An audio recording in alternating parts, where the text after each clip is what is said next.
Hello everyone, today we're going to be studying the Wheel of Fortune.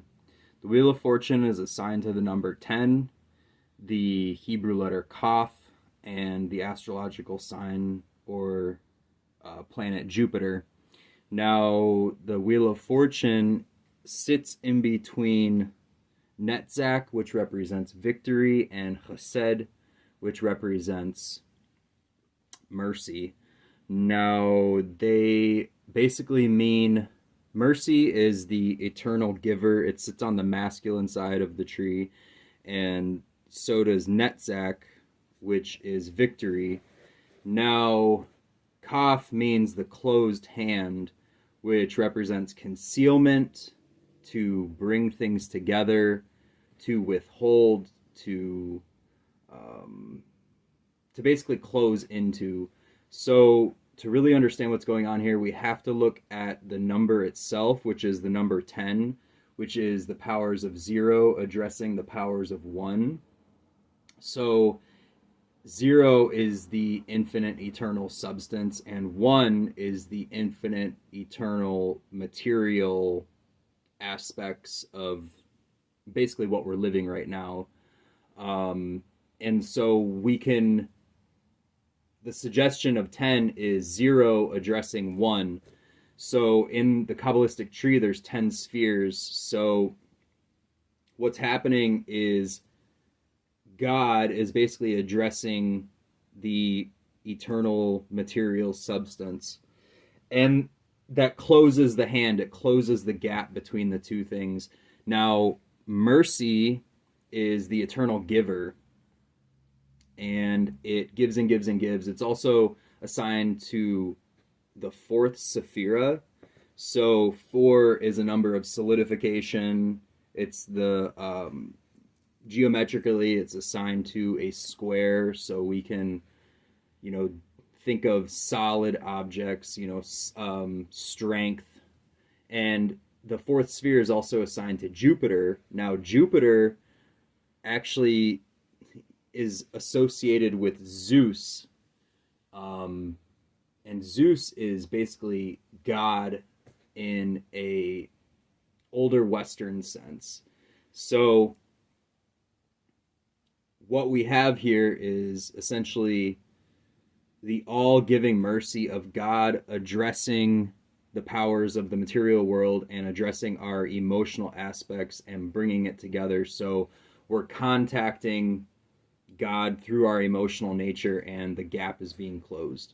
So there's a lot more there, but that is essentially what the Wheel of Fortune represents, and using our emotions to better get what we need, better get what we want, and to basically see the closed loop patterns of our reality and see the way things break up and build down in this closed loop system that we're experiencing. So that's basically what Kaf and the path means on a really basic, almost mundane sense.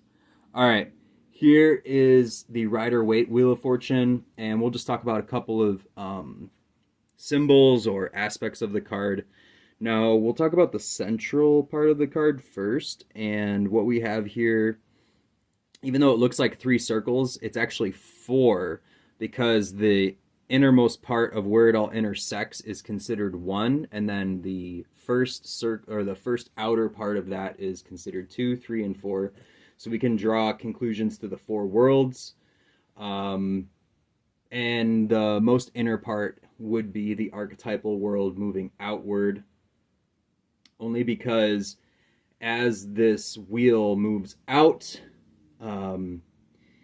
it has the most symbolic images with TORA and the YHVH on the very most outer parts. So the most inner part is the archetypal world: fire, water, air, earth, and we can, conclude archetypal, creative, formative, and material world. So think of, okay, now All right. Now we have to talk about the creatures, and then I'm going to give you something to think about. The creatures on the outside, the Sphinx, the Serpent, and Hermanubis. So the Sphinx basically represents God in this picture, because he's on top of the wheel and he is the color of the sky. So Sphinx give riddles, and he holds the sword because it's the mind that pieces things apart and pieces riddles apart so we can better understand them, so we can better understand our reality. Now the serpent moving downwards represents Typhon, and it also represents the serpent nature of our reality descending downward. Now, if you remember, the serpent power represents the Kundalini force, the reproductive force of everything. Everything is constantly building up and breaking back down, which is reproduction. You know, we are built up from our parents. We are eventually going to break down, and God willing, if you have a child, your child rebuilds back up your genetic material just in a different way. And then eventually their body will break back down, and just the cycle is continuous, and it's everything in nature, everything in our reality. So the serpent represents the reproductive nature flowing downward from the Sphinx, which represents God, or the riddles of God, or the eternal mind of God, and flowing down, flowing down, flowing down, and it gets to the bottom. Now, this is when it represents the powers of Typhon. Now, Typhon is basically the most monstrous god in old Western culture, and he fought Zeus. Okay, those two fought, and Zeus eventually won. Okay, so if we think of the Sphinx as Zeus, it's almost like Zeus sent Typhon back down into the depths of hell. Now, Hermanubis is a communicator of hell and heaven, or the below and the above. It's a mix between Anubis and Hermes. And Hermanubis is basically communicating the lower realms to the higher realms, bringing, you know, the most evil parts of our nature back up to the top. Okay, now going back to the circle, imagine the wheel, or because the wheel represents our reality, how everything in our material universe, think of the outskirts of our universe expanding.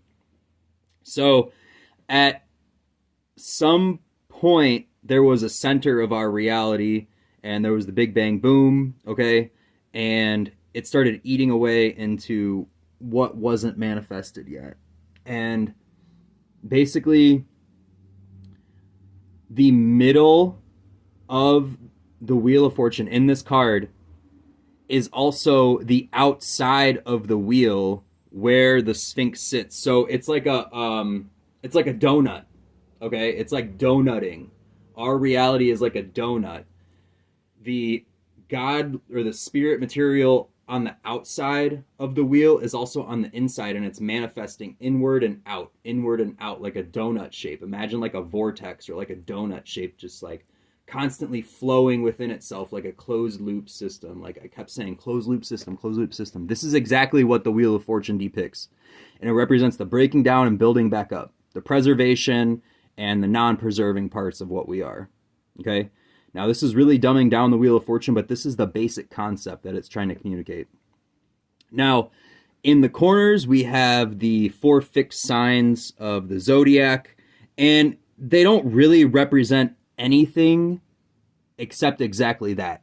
You know, a lot of people will go into depth about, oh, you know, Scorpio, Aquarius, blah, blah, blah, blah, blah. No, just remember that it's the 4 fixed signs. Now, the reason that they chose the 4 fixed signs is because the elemental soul, which is also part of God, is fixed. And the elemental soul represents fire, water, air, and earth.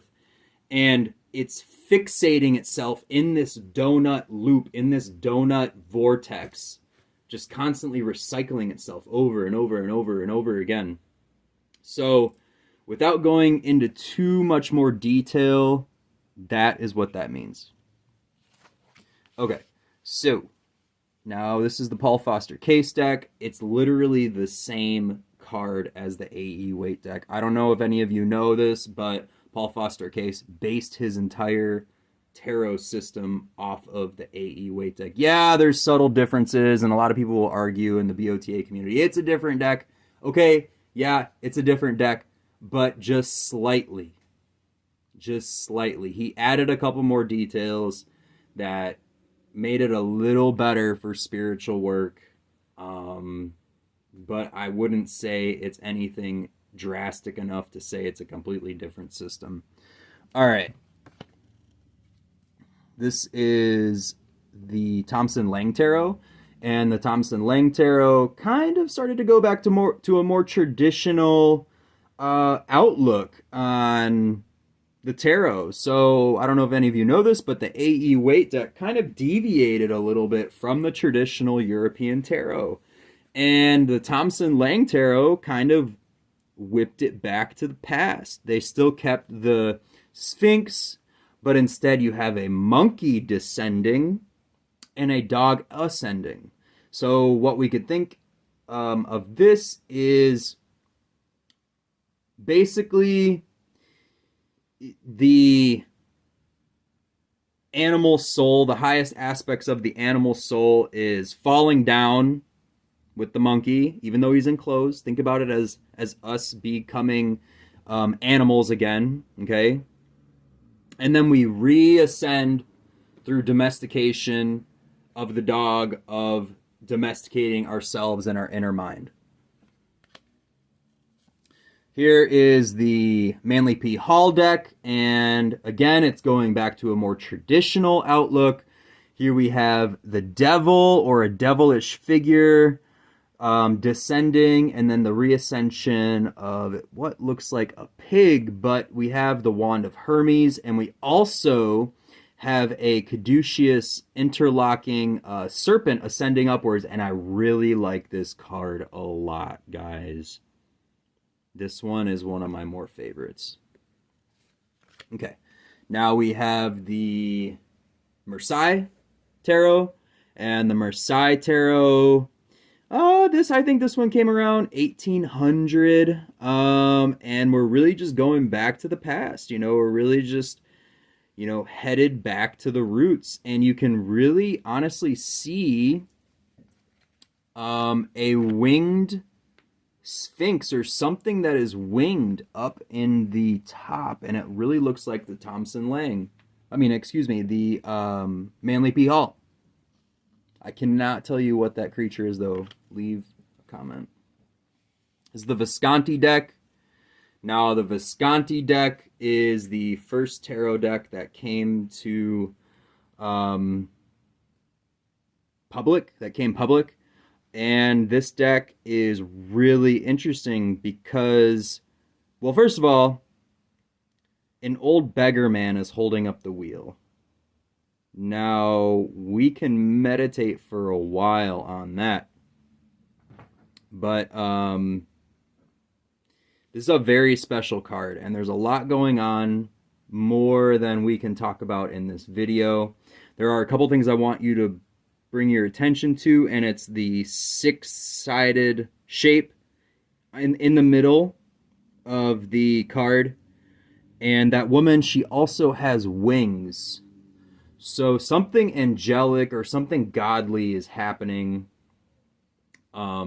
within all of these cards. You know, in the Mera deck, in the last card, we had something godly. We had something representing God. In this card, it's the angel with the wings in the center, with the six-pointed shape.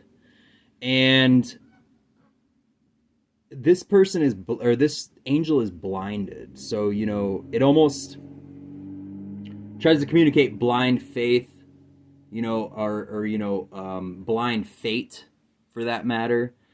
And we still have somebody at the top. So essentially, I feel like that this card is saying that no matter what you do, you're still a part of the closed loop system, and everything is held together. Everything is pieced together, and it's going to rotate whether you like it or not, and you better take your chance while you can. Whether you're blinded or not, reach out and grab what you need. So next we're going to move into the Aleister Crowley Tarot. And here, well, I'll just talk about one thing. The stars at the top, because we still have, you know, Hermanubis, and we have the monkey, and we have the Sphinx, all that. But what we have at the top are these distorted stars, and supposedly they represent us descending upon the wheel and kind of taking our chance when we can. And we're all different fragments of light. We're all different fragments of the triune of, you know, Hokmah, Binah, and Kether. And that matches up really well with the triangle in the middle of the wheel. So it basically represents the same thing. There's a couple more aspects of this card that are a little more esoteric that I'd prefer not to get into in this video. So basically, it represents us as fragments of the one thing descending downward into our closed loop system of the material world, and then reascending back into spirit, or, you know, spiritual force. Now we're going to look at the Tarot of the Holy Light, and I recently got this deck. I've been thoroughly enjoying it. The one thing I do want to point out is the Ouroboros, and that also represents the closed loop system that I've been telling you about. The Ouroboros is a closed loop system. It's constantly circulating within itself. And there we have a donut. So, lest I say any more. All right. Now, this is the Golden Dawn Tarot by Schick Cicero. And in this one, I really want to point out the zodiac. So it's representing that outward flow I was telling you guys about from the inside out, and the Big Bang, and the YHVH representing us as humans, representing our human consciousness, the inner part representing cosmic, the basically universal consciousness, or the consciousness held inside of the stars and the patterns of what we are. Then there's that inner unifying part with the six-pointed star, and then there's the alchemical symbols, and then that innermost point is the archetypal world, and it's all coming in and swirling around, and almost like a vortex of energy and power, like a closed hand. And last but certainly not least, we have the Hermetic Tarot. And this basically looks like a roulette wheel to me. And it's, you know, life is a game of roulette. Life is a game of roulette. And where you want to place your, you know, where you want to place your bet is where you're going to end up reaping your fate, end up reaping what you sow. So thank you for watching. Please like and subscribe if you have not already, and enjoy the rest of your day.